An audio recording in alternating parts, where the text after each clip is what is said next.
হায় হায়, আর মাত্র 9 রানের জন্য দ্বিতীয়বারের মতো ডাবল সেঞ্চুরি করতে পারলেন না মুশফিকুর রহিম। মাত্র 9 রানের জন্য দ্বিতীয়বারের মতো ডাবল সেঞ্চুরির আক্ষেপটা নিয়েই মাঠ ছাড়তে হন মুশফিকুর রহিমের।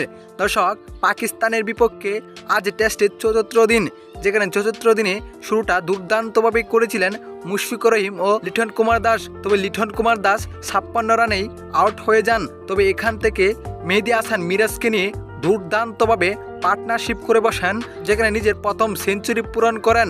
ফলে আবারও দ্বিতীয় সেঞ্চুরির কারণে ছুটতে থাকেন মুশফিকুর রহিম, যেখানে দ্বিতীয় সেঞ্চুরি করেই করতে পারল না মুশফিকুর রহিম, যেখানে মাত্র 9 রানের জন্য দ্বিতীয় সেঞ্চুরির আক্ষেপেই মাঠ ছাড়তে হয় মুশফিকুর রহিমের। তো দর্শক, মুশফিকুর রহিমের এমন ইনিংসটা আপনার কাছে কেমন লেগেছে জানাবেন আপনার মতামত আমাদের এই ভিডিওর কমেন্ট বক্সে।